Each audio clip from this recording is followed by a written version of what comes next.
जय हिंद। देखिए, कश्मीर का बैसरान घाटी जो है ये बहुत ही अपने सुंदर दृश्य के लिए प्रसिद्ध है, इसीलिए इसे मिनी स्विट्जरलैंड कहा जाता है। जिस कारण इस जिले में बहुत ज़्यादा, इस घाटी में बहुत ज़्यादा भारत के अन्य राज्यों से सैलानी पर्यटक घूमने जाते हैं।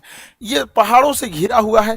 इन पहाड़ों के बीच में घाटियां हैं जो दूर में यहाँ पे पूरी तरह से बर्फ से ढकी पहाड़ियां हैं। ठंड का दिन आता है तो इस पे बर्फ की एक चादर पड़ जाती है जो बहुत ही मनोहर दृश्य दिखता है, और इसके सामने ऊंची ऊंची चोटियां हैं। गर्मी के दिन में जैसे अभी के वर्तमान समय में पूरा हरियाली छा जाता है, और ठंड के दिन में इसमें बर्फ जम जाता है। ऐसे ही बहुत सारे सैलानी यहाँ घूमने गए थे। हालांकि ये जगह बहुत ही प्रसिद्ध है। पहलगांव जो जगह है, पहलगांव में ये घाटी है। पहलगांव जो जगह है वहां से ये घाटी लगभग आधे से 1 घंटे के डिस्टेंस पे है। पहाड़ों पर आधा ज़्यादा दूरी नहीं होती है, लेकिन घुमावदार रास्ता का होने की वजह से दूरियां बढ़ जाती हैं। तो यहीं पर जब अमरनाथ की यात्रा शुरू होती है, अभी 2 जुलाई से अमरनाथ की यात्रा शुरू होने वाली है, तो इस पहलगांव को एक बेस कैंप के रूप में यूज किया जाता है।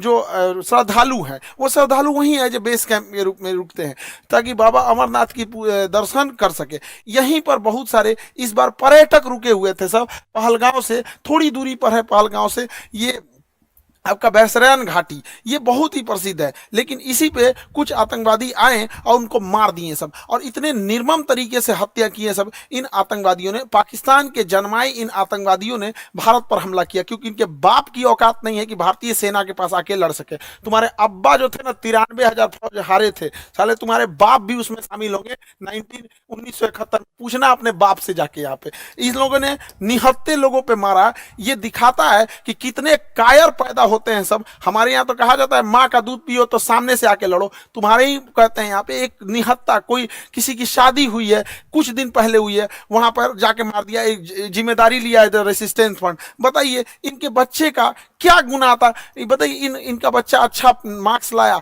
तो घूमने के लिए यहाँ आ गए। किसी की शादी 1 हफ्ते हुई है, किसी के हस्बैंड को मार दिया गया, वो कह रही है कि मेरे हमको भी मार दो यहाँ, लेकिन कह रहे नहीं तुम अपनी सरकार को जाके बताओगे। अरे सरकार को तो पता चल गया है, लेकिन हम लोग को जो है ना अभी इलाज होगा इसका अच्छा से यहाँ पे। बताइए इस महिला के साथ इसके बच्चे को मार दिया गया। जब इंडियन आर्मी पहुंची तो फौज के ड्रेस में आतंकवादी थे सब। ये महिला समझ नहीं पाई, फौज को देख के रोने लगी। इनको लगा कि ये भी कहीं आतंकवादी तो नहीं है, तो उन लोगों ने बताया कि हम इंडियन आर्मी से आपकी मदद करने के लिए आए हैं। अरे कायर हो, एक तो तुम निहत्थे पे हमला करते हो, उसके बाद से तुम इंडियन आर्मी का ड्रेस पहन लेते हो। यही ना तुम लोग की कायरपन है। खैर पड़ोसी की औलाद हो लोग साले, तुम लोग की तो इतनी औकात नहीं जो इंडियन आर्मी से लड़ सको। लड़े तो थे एक बार, यही हुआ था। हालांकि हम लोगों ने अभी ऑपरेशन टिक्का प्रारंभ किया है, रेस्क्यू ऑपरेशन चल रहा है। कुछ आतंकवादी मार दिए भी गए हैं, अभी आगे भी कार्रवाई चल रही है। लेकिन इससे क्या होने वाला? अभी मोदी जी सऊदी अरब के दौरे पे थे, तब तक ये घटना हुई, तो सऊदी अरब के दौरे को बीच में ही कैंसिल करके आए और एक सर्वदलीय मीटिंग भी बुला रहे हैं, जिसपे कि पूरी तरह से निर्णय लिया जाएगा कि इसका क्या फाइनल इलाज किया जाएगा। लेकिन इस चीज को समझिए कि इसके पीछे हाथ किसका किसका हो सकता है। पाकिस्तानी ये कायर है। ये पाकिस्तान वालों पहले सुनो, ये तुम्हारा सेनापति है, सबसे बड़ा चोर आदमी है। लंदन में इसकी बहुत बड़ी प्रॉपर्टी है। अमेरिका में अपने बच्चों के लिए फार्म हाउस खरीद के रखा, पता करा लेना तुम लोग। यहाँ पर 1 से 1 करोड़पति। ये आईएसआई में था। पाकिस्तानी आतंकवादी संगठन, जो सरकारी आतंकवादी संगठन है उसका नाम आईएसआई है, वहां पे उसका ये हेड रहा है। तो ये सेना में बहुत घपला किया है और सेना का मनोबल डाउन हो गया है इसके वजह से। तो ये सोच रहा है एक तो एस्केलेट हो जाए, एक लड़ाई एस्केलेट हो जाए। इसलिए इसने रावलपिंडी में एक भाषण दिया था कि हम बताएंगे कि क्यों पाकिस्तान अलग हुआ था। अरे पाकिस्तान इसलिए अलग हुआ था कि एक साफ सुथरा इंसान सुअर के साथ नहीं रह सकता है। तुम्हारा जो सरगना था जिन्ना, उसने अलग कर दिया भारत से, सुअरों को अलग करके वहां अलग कर दिया। तो ये पूरी के पूरे वहां पे, और जो पाकिस्तान यहां से गए थे लोग ना, ये सोच के कि पाकिस्तान एक बहुत खूबसूरत देश बनेगा। देख लो तुम्हारे देश में क्या हाल हो चुका है। यहाँ पर दुनिया थूकती है साला। अगर एयरपोर्ट पे पता चल जाए कि पाकिस्तानी है तो बगल का आदमी उठ के चला जाता है। अगर जहाज में पता चल जाए कि मेरे बगल में पाकिस्तानी बैठा है, उसका पूरा रास्ता पर टेंशन में रहेगा कि पूरी तरह से सलामत जा पाएगा कि रास्ते में फटेगा यहाँ पर। तो ये चाहता है कि अपनी सेना में थोड़ा सा मनोबल बढ़ाने के लिए युद्ध हो जाए। दूसरा, पाकिस्तान में इसने क्या किया, इमरान खान को गिरफ्तार करा दिया। इमरान खान पहले क्रिकेटर थे, पूरी दुनिया घूमे थे, पाकिस्तान के अन्य प्रधानमंत्रियों की तुलना में ज्यादा सोच समझ रखने वाला था, तो इसको जेल में भेजवा दिया, मेरे चचवा को। अभी यहाँ पे गृह युद्ध हो गया। तो आसिम मुनीर का यही सोचना है कि अगर भारत से थोड़ी बड़ी भी लड़ाई हो जाती है तो सेना ये अपना बन बजा लेगा कि देखो हम हैं तो पाकिस्तान को बचा के रखे हुए, वैसे भी पाकिस्तान मरे करेगा, बकरी की अम्मा कब तक खैर मनाएगी। या दूसरा एक और चीज है क्या है कि इंडिया चाइना और अमेरिका के बीच में जो ट्रेड वार हुआ है, तो चाइना के ऊपर 245% लगा दिया गया है टेरिफ, जिस वजह से बहुत सारे व्यापारी अब इंडिया की ओर मूव करेंगे। तो चाइना की भी चाल है, वो पाकिस्तान के थ्रू भारत में हमला करा रहा है ताकि बड़े व्यापारी इंडिया में इस मौके को ना देख सके, क्योंकि जो बहुत बड़े व्यापारी होते हैं ना, जो करोड़ों करोड़ में डील करते हैं, 200 करोड़ 400 करोड़, तो वो देखते हैं किस देश में शांति है। इसलिए देखिएगा, सिंगापुर देखिए, दुबई देखिए, कोरिया देखिए, जापान देखिए, यहाँ हमेशा शांति रहता है, तो वैसे ही देखते हैं। तो चाइना को लगता है कि इसका फायदा कहीं इंडिया ना उठा ले, इसलिए जानबूझ के चाइना पाकिस्तान को उकसा रहा है। और देखिए, जब कोई इंसान भिखमंगा हो जाता है, पूरी तरह कंगाल हो जाता है, अपनी इज्जत खत्म हो जाती है, तो दूसरे को डुबाने में लग जाता है। यही काम पाकिस्तान कर रहा है। ये आतंकवादी आए और वहां पर्यटकों के ऊपर गोली चलाने लगे। आतंकवादियों के मंसूबे को समझिए, गोली मारे हैं उनके मंसूबा को समझिए। गोली मारने के बाद महिला को कहती है कि हमें भी मार दो, तो कहता है कि नहीं, तुम्हें नहीं मारेंगे, तुम जाके अपनी सरकार को बताना। मतलब इन्हें पता है कि ये सरकार को बात बताया जाएगा। दूसरी बात, जाति धर्म पूछा गया, हिंदू हो कि नहीं, कलमा पढ़ो। और उसके बाद कोई लोग कह रहे हैं कि आतंकवादी का धर्म नहीं होता है। कलमा कौन धर्म का आदमी पढ़ाता है जी? हाँ, इतनों में आंख नहीं खुल रहा है यहाँ पे, एकदम शर्म लिहाज घोल के पी गए हैं, किसी के सामने निहत्थे को मार दिए हैं। इससे कश्मीर में जो सबसे बड़ी समस्या आएगी, हम लोगों को जब धारा 370 हटा था तो 5 साल लग गए ये चीजों को नॉर्मल पटरी पे लाते हुए, उसको 5 मिनट में सब रौंद के चला गया। सब कौन पर्यटक वहां जाएगा? पर्यटक जिनके पास ज्यादा पैसे होते हैं वही लोग। गरीब आदमी का मतलब पर्यटन मतलब कौन सी होता है? ननिहाल चल जाता है, पर्यटन मतलब हो गया नानी के घर घूम लिया, हो गया पर्यटन हो गया है। लेकिन ये लोग जो जा रहे थे भारत के अन्य हिस्सों से, अभी उन पे क्या बीतेगी? पूरा मनोबल तोड़ के रख दिया। ये सब अपने मंसूबे में कामयाब हो रहे हैं। इससे क्या होगा बताइए? पहलगांव में ना कोई फैक्ट्री है, ना कोई इंडस्ट्रीज है, कुछ है ही नहीं है, पर्यटन से ही इनकम होता है। तो इन लोग की इनकम डूबेगी, जब इनकम डूबेगी गरीबी आएगी, अनएम्प्लॉयमेंट बढ़ेगा। और यही पाकिस्तान चाहता है कि कश्मीर में भयानक गरीबी आए, क्योंकि जब गरीबी आ जाती है, इंसान के पास एकदम गरीबी आ जाएगी, तो फिर इंसान देखता है कि हमारा पेट कैसे भरेगा। अब यही पाकिस्तानी उन्हें हथियार थमाते हैं सब। तो एक और वो दिखाते हैं सब, देखो कश्मीरी तुम्हारे साथ है। आज कश्मीर वाले देखो तुम्हारे साथ कौन खड़ा है, अपने आप से पूछ के देखो ना कश्मीर वालों, कि अगर पाकिस्तान हमारे कश्मीर के पीछे नहीं पड़ा रहता, तो आज जिस तरह गोवा डेवलप है, आज जिस तरह सिंगापुर डेवलप है, ठीक उसी तरह से जम्मू कश्मीर भी डेवलप रहता। तो जम्मू कश्मीर के लोगों तुम्हारे लिए सबसे ज्यादा खतरनाक है तो ये पाकिस्तानी है। और बिना लोकल के सपोर्ट के, बिना लोकल के चढ़ावे पे इतना बड़ा तो कोई हमला नहीं कर सकता है। तो खुफिया एजेंसी को भी इन लोकलों को भी खोजना पड़ेगा, वहां पे कौन कौन साथ दिया, क्योंकि वहीं कोई ना कोई होगा जो इतने बड़े घटना को, साजिश को, उन आतंकवादियों को ये रास्ता दिखाया होगा। वहां के लोकल लोगों की तो नौकरी चली गई, सब कुछ गया। अरे तुम्हारी नौकरी गई, इधर लोगों की जान चल गई। नौकरी बड़ा होता है कि जान बड़ा होता है जी? किसी भी इंसान का, परिवार का कोई सदस्य चला गया, लेकिन ओवरऑल एक देश की क्षति हो रही है। ये पूरी दुनिया इस पे क्या करेगी? दुनिया को क्या करना है वो तो देखेगी कि भारत एक अनस्टेबल है। कश्मीर के मुद्दा को दोबारा वो पाकिस्तान ऊपर की ओर बढ़ा रहा है। अभी भारत सरकार को इस पे सख्त एक्शन लेना चाहिए। पाकिस्तानी जो भारत में इलाज कराने आ रहे हैं, सबका वीजा रद्द कर देना चाहिए। भारत सरकार ने सार्क का वीजा रद्द किया है, जो बिजनेस के लिए आते हैं। कोई भी पाकिस्तानी को, चाहे हार्ट ट्रांसप्लांट हो, चाहे किडनी ट्रांसप्लांट हो, इंडिया में आने ही नहीं देना चाहिए, क्योंकि इंडिया में इलाज बहुत सस्ता होता है। आते हैं चेन्नई, आते हैं मुंबई, दिल्ली, इलाज करा के चले जाते हैं। बाहर में जाओ, सोच रहे तो नहीं, मरो वहीं पे जहां जाना है तुमको। एकदम कोई वीजा उजा, कोई इंसानियत मरौवत नहीं करना चाहिए यहाँ पे। एयर स्पेस तो हम लोग का बंद ही है पाकिस्तान का। एयर स्पेस की वजह से पाकिस्तान को बहुत घाटा लग रहा है, लेकिन भिखमंगों को क्या चाहिए? जीने के लिए तो कैसे भी जी लेंगे। सिंधु जल समझौता 1960 के तहत हम लोग सिंधु नदी तंत्र के 80% जल छोड़ देते थे। भारत ने अभी इस समझौते को सस्पेंड किया है।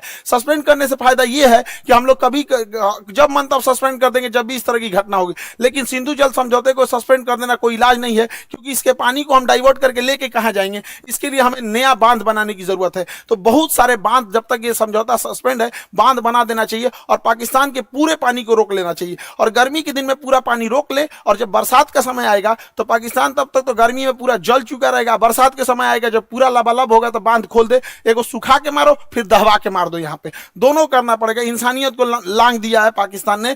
देखिए, राक्षसों के साथ राक्षस जैसा ही व्यवहार करना पड़ेगा। और दूसरी भैया, हमारे खुफिया एजेंसी वाले लोग, चाहे आईबी हो, रॉ हो, सीबीआई हो, एनआईए हो, कुछ तो करो भाई। हमेशा पुलवामा हुआ तुम लोग को क्या कैसे बोले यार, कैसे? अभी देख रहे थे बलूचिस्तान में हुआ था, एक नॉर्मल आदमी समझ रहा था उसका रिटिलेशन होगा।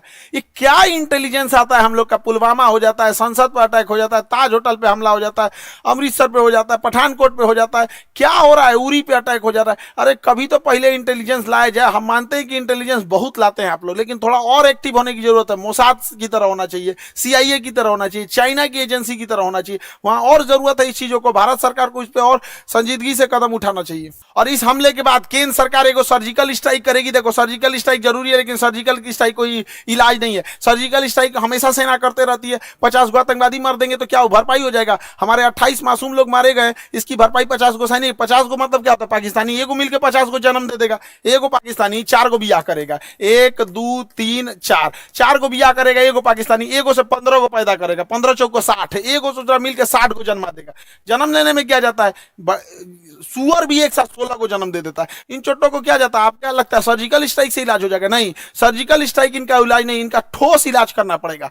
24 करोड़ लोग हैं पाकिस्तान में। जब 24 करोड़ को समझ में आएगा ना, तब ये होगा। इन सब भूखे प्यासे मार देना चाहिए, नेवल ब्लॉकेज करना चाहिए। पूरे भारत के लोगों से कहते हैं अपनी सरकार पे इस बात दबाव बनाया जाए। ये पाकिस्तान है, इसकी जो नौसेना यहाँ पर, इसकी जो नेवी है यहाँ पर, ये वाला समुद्र में, यहाँ नौसेना लगा के ब्लॉक कर दिया जाए। अगर हम नेवल ब्लॉकेज कर देते हैं तो इसकी पूरी सप्लाई लाइन कट जाएगी। पाकिस्तान कहीं से सप्लाई नहीं दे पाएगा नेवल ब्लॉकेज होने की वजह से। और पाकिस्तान के बाद जो पेट्रोलियम भंडार है बस 9 दिन का है। 9 दिन के बाद इसके पास पेट्रोलियम खत्म हो जाएगा। तो नेवल ब्लॉकेज लगने के कारण इसका पूरा पेट्रोलियम खत्म हो जाएगा और हम लोग कहीं ना कहीं ये लंबे समय तक ऊपर से यहाँ पे सिंधु जल समझौता सस्पेंड करके नीचे से नेवल ब्लॉकेज कर दे। और दूसरा क्या है कि आतंकवादियों को कहते हैं कि तुम लोग धर्म का नाम लेके यहाँ पे जो आतंकवादी घटना करते हो, यहाँ के रहने वाले लोगों को क्या होगा? और मुस्लिम समाज से कहते हैं कि एक अभी जो जुमा का दिन आ रहा है, फ्राइडे के दिन, वहां से भी यहाँ पे सारे लोगों को एक होने की जरूरत है। वरना हम लोग को या जो भी एक साधारण व्यक्ति है, इन चोट्टो पाकिस्तानियों की गुनाह का सजा सबको मिलने वाला है। लोग क्या किस नजर से देखेंगे हम लोगों को? क्या तरीका है यहाँ पर? तो हम लोगों को भी खड़े होने की जरूरत है। जब इजराइल में हुआ था, इजराइल में गाजा में जो हुआ था, छोटे बच्चे को मारा गया था, वो भी गलत था। यहाँ जो हुआ ये भी गलत है। उसके लिए खड़े हुए थे तो इसके लिए भी खड़े होना पड़ेगा यहाँ, तब देश होगा। वरना कितना बुरा कलंक पोत के चला गया है पाकिस्तान के। 2 लौंडे आए, सब यहाँ गोली चला के चले गए। बनी बनाई इज्जत मिट्टी में मिल जाती है। एक अब्दुल कलाम होता है, एक वीर अब्दुल हमीद होता है, और यहाँ डेली 2-4 को निकल के इस तरह कश्मीर में घटना करेंगे। सब किस नजर से देखा जाएगा? हम लोग का रेपुटेशन कहाँ जाएगा? इसलिए एक सामूहिक जिम्मेदारी बनती है कि इसे कंडेम किया जाए, इसकी घोर निंदा किया जाए यहाँ चीजों को सामूहिक तौर पर। और पूरे भारत के लोगों से कहते हैं, चाहे हम तो अपने शिक्षा जगत में है, तो हम तो अपने शिक्षा जगत से हर एक टीचर से भी उम्मीद करते हैं, उनसे भी आह्वान करते हैं कि अपनी सरकार पर इस बात का दबाव बनाया जाए कि यहां से नेवल ब्लॉकेज होगा यहां से, ताकि यहां से कोई भी पाकिस्तानी शिप अंदर नहीं जा सकता है, ताकि 9 दिन के अंदर इसका पेट्रोलियम खत्म हो जाए। और ऊपर से सिंधु जल समझौता सस्पेंड कर देना चाहिए, ताकि कोई पानी ना जा पाए और गेहूं की, धान की फसलें ना बोल पाए। और बरसात के समय इसे छोड़ दो, इधर दहवा के मार दो, इधर बंद करके मार दो, तब तक जब तक इनको समझ में नहीं आए। वरना ये जो है सब ना पागल हो गए हैं सब, इनका कोई इलाज नहीं है। मानवता की हद लांग दी है सब। किसी का धर्म पूछ के मारा जाता है किसी को। इंसानियत नाम की चीज है कि नहीं? जिंदा है सब इंसानियत। कोई क्या सोचेगा यहाँ पे जी? पूरे कौम को बदनाम करके रखा सभी पाकिस्तानी। अगर पाकिस्तान को मिटा दिया जाए तो आधा दुनिया शांति से सोएगा। कम से कम एशिया में तो शांति जरूर आ जाएगी। हम सरकार से भी आग्रह करते हैं कि सर्जिकल स्ट्राइक जैसे झुनझुना से पाकिस्तान सुधरने वाला नहीं है, इसको बेंत मारना पड़ेगा। नेवल ब्लॉकेज कीजिए। याद कीजिए 1999 कारगिल के टाइम पे जब नौसेना ने ब्लॉक कर दिया था, तब पाकिस्तान पीछे हटा था, क्योंकि उसकी पूरी राशन सप्लाई और विदेशी व्यापार बंद हो गया था। अर्थव्यवस्था तोड़ना पड़ेगा पूरी तरह से पाकिस्तान का। हम सारे अपने शिक्षक समाज से भी कहते हैं और सारे विद्यार्थियों से भी कहते हैं और देश से भी लोगों से कहते हैं कि इस पे चाहे ट्विटर हो चाहे जैसे भी हो, हैशटैग हम लोग को ले आना पड़ेगा, hashtag naval blockage for Pakistan. ये कुछ ना कुछ करना पड़ेगा ताकि सरकार सर्जिकल स्ट्राइक से नहीं, क्योंकि सर्जिकल स्ट्राइक से सुनने वाला नहीं है। एक बढ़िया से लड़ाई चाहिए होता है, तब उसको अगर वो चाहिए तो उसको दे दिया जाएगा। इसमें हम लोग पीछे नहीं पड़ेंगे। हम तो कहते हैं पहले नेवल ब्लॉकेज करके 1 महीना छोड़ दो, जितना राशन पानी है सब खत्म हो जाए, 1 महीना में फ्यूल वगैरह सब खत्म हो जाए, तब उसके बाद अगला हमला करना चाहिए। इसके जितना बिजली घर है और पुल है रेलवे का तोड़ दो, उसके बाद आधा पंगु हो जाएगा पाकिस्तान यहाँ पे। तो ये छोटे मोटे लड़ाई से नहीं सुलझने वाला है। हम लोग को एक कड़ा एक्शन लेना पड़ेगा। रहेगा, वरना आए दिन इस तरह की घटनाएं होती रहेंगी। कश्मीर को तबाह करके रख दिया, हमारा पूरा एक पर्यटन का व्यापार था। स्विट्जरलैंड कोई क्यों जाता जब कश्मीर इतना बेहतरीन था। स्वयं कश्मीर के लोग सोच के देखो, तुम्हारा सच्चा दुश्मन कौन है, कश्मीरियों को बदनाम करने वाला कौन है, यही पाकिस्तानी। तुमसे तुम्हारा रोजगार छीनने वाला कौन है, यही पाकिस्तानी। अरे घर बैठे पर्यटक जहां होते हैं वहां पे लोगों की इनकम होती है। गोवा में जाके देखो, वहां के लोगों को घर बैठे इनकम हो जाती है। कोई स्कूटी रेंट पे लगाया, कोई होटल रेंट। ऐसे आतंकवादी घटना होगी तो क्या होगा। कश्मीर के लोगों से भी कहते हैं कि सामूहिक रूप से बाहर निकलिए और ये वहां पे विरोध दिखाइए, ताकि वो विरोध इस्लामाबाद, लाहौर, कराची तक दिखना चाहिए कि कश्मीरी भी इसके विरोध कर रहे हैं। अन्यथा इसका भुक्तभोगी सबसे बड़ा कोई होगा तो आप होंगे लोग। यहाँ पर कोई कौन भुगतेगा, जो लोकल लोग भुगतते हैं वहां पे अगर कोई घटना होती है तो। अब मारने की रही बात, हम लोग तो चुन चुन के मारेंगे लोग, चाहे किसी भी बिल में घुसे रहे लोग। 1971 मत भूलो, पाकिस्तान तुम्हारा एक टुकड़ा करके बांग्लादेश किए थे, अब अगला नंबर बलूचिस्तान का है। और सरकार से भी कहते हैं, जिस तरह मुक्ति वाहिनी का खुला समर्थन करके बांग्लादेश बनाया गया था, उसी तरह बलूचिस्तान लिबरेशन आर्मी वाले को, बीएलए वाले भाइयों को, पूरे बलूचिस्तान वाले लोग को कहते हैं पाकिस्तान से अलग हो जाओ, हम तो आपके साथ हैं। जैसे मुक्ति वाहिनी के समय 1971 में साथ दिए थे, उसी तरह एक पाकिस्तान का दोबारा टुकड़ा होगा यहां से और बलूचिस्तान का निर्माण होगा। पाकिस्तान में जैसे इधर का निर्माण हुआ था, वरना अगर हाथ पे हाथ रख के बैठेंगे तो ये इलायचीदाना बराबर बांग्लादेश, जिसको हम लोगों ने जन्म दिलाया था, ये आज हम लोग को आंख दिखा रहा है। ये पाकिस्तान आंख दिखा रहा है। ऐसे हाथ पे हाथ रखने से नहीं होगा, यहाँ पर एक कड़ा एक्शन लेना पड़ेगा। ये आतंकवादी किसी के नहीं हो सकते हैं। इन्हें कोई अगर अपना समझता है तो सबसे बड़ा बेवकूफ है वो है, क्योंकि सांप पालिएगा तो काटेगा ही काटेगा। ऐसा नहीं है कि केवल आपके पड़ोसी को काटेगा।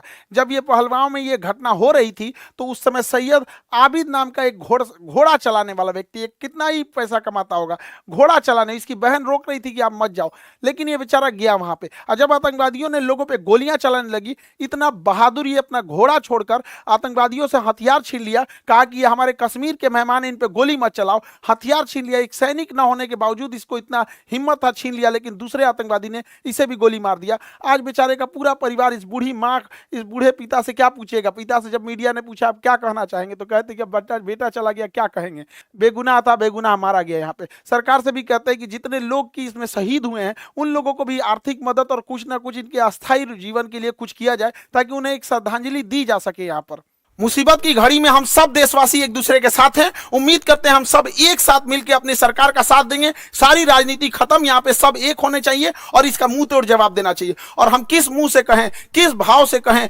जिनके यहाँ से किसी का भाई उजड़ गया, किसी के मांग का सिंदूर उजड़ गया, कोई बहन ने अपना भाई खोया, कोई महिला ने अपने पति को खोया, कोई बेटे ने अपने बाप को खोया, किस मुंह से कहें हम लोग, क्या दें उनको सच्ची श्रद्धांजलि दें। इस श्रद्धांजलि से क्या हम उनके परिवार का दुख लौटा सकते हैं? कभी नहीं लौटा सकते। तो कभी ना कभी तो इसे रोकना पड़ेगा ना।